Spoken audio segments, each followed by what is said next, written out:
But first, after a year of devastating floods, wildfires, and hurricanes, climate change has been polling as a top issue in the 2020 Democratic primaries. As William Brangham reports, the candidates have different plans to address the problem. We will build a clean energy economy. The 23 Democrats who want to challenge Donald Trump in the next election are a varied group, but they all agree on one thing. Climate change is real. It is man-made. Climate change is real. It is us, our emissions. Climate change is real and caused by human activity. This unanimity on climate change, that it's a serious threat in need of a serious response, stands in stark contrast to President Trump's position. Prior to becoming president, he repeatedly said climate change was an expensive hoax cooked up by the Chinese. When asked about the well-documented warming of the atmosphere, he said it'll soon start cooling. I believe that there's a change in weather, and I think it changes both ways. Don't forget, it used to be called global warming. That wasn't working. Then it was called climate change. Now it's actually called extreme weather. As president, he's undone many of his predecessors' moves to cut carbon emissions. He pulled out of the landmark Paris Climate Accords. The Paris Agreement handicaps the United States economy. He rolled back auto emission standards, and he pushed to increase the use of coal and other fossil fuels. Even though all the Democrats agree climate change is real, they have some pretty different ideas for how to tackle it. The signature rallying cry from the left has been the Green New Deal, a non-binding resolution introduced in the House and Senate in February. It calls for a sweeping overhaul of how the U.S. generates energy, and it sets an ambitious deadline for U.S. energy production to be net zero. That means no net carbon emissions in 10 years. For now, there's no estimated price tag on this hugely ambitious idea. Of the 11 candidates who are currently in Congress, 8 co-sponsored the Green New Deal, and another 7 candidates, not in Congress, have said they support some version of it, including former Vice President Joe Biden. We have to stop the thinking that clean energy and job creation don't go together. They do. They do. But it's up to the candidates to figure out exactly what it means. Let's call climate what it is. To the Green New Deal supporters, like South Bend, Indiana Mayor Pete Buttigieg, it's a good start. The Green New Deal, as we've seen it so far, is more of a plan than it is a fully articulated set of policies.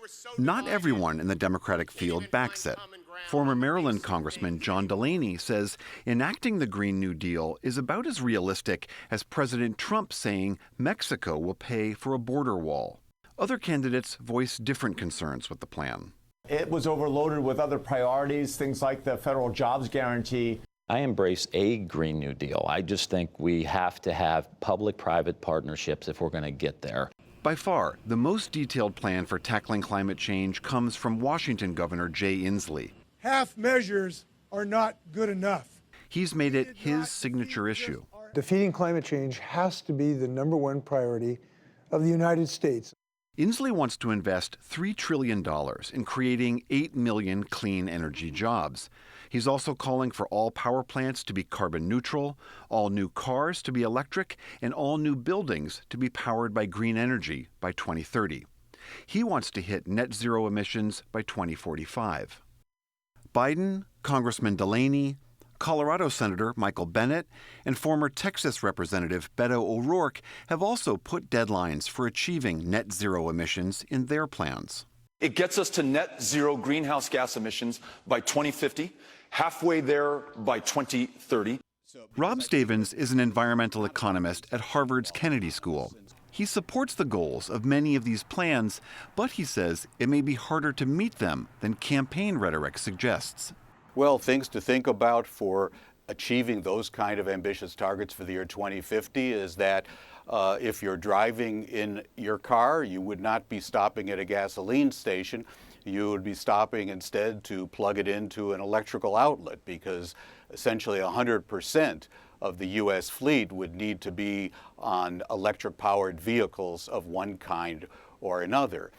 Some candidates are pushing for more nuclear power, which doesn't emit carbon emissions, but remains highly controversial in part because of prominent accidents like 3 Mile Island and Chernobyl. Many existing nuclear plants are aging and would likely need tens of billions of dollars to retrofit or replace. In a recent Washington Post survey, 7 candidates said they wanted to build more nuclear plants, 6 said they didn't, and 4 said they want to phase out nuclear totally. Invest in our green energies, wind, solar, geothermal, hydropower, nuclear. The reason that nuclear power has essentially been frozen at the level it has been in the United States is really for economic reasons, because nuclear power plants are exceptionally capital intensive. They are very costly to build. Another long debated idea that some are considering is what's called a carbon tax, which would put a price on any greenhouse gas emissions that would be paid by the emitter. I introduced the only bipartisan carbon tax bill in the Congress, puts a price on carbon. All the revenues get collected, get given back to the American people in the form of a dividend. They result on higher costs to produce carbon-intensive goods and services, which is essentially everything in the economy. That's going to ripple out downstream in terms of higher prices, certainly for electricity, higher prices for gasoline and other fuels. But despite the growing and troubling scientific consensus around climate change, the issue remains deeply polarizing. One recent poll says it's more divisive than abortion. But for many on the left, it's now an issue to rally around. For the PBS NewsHour, I'm William Brangham.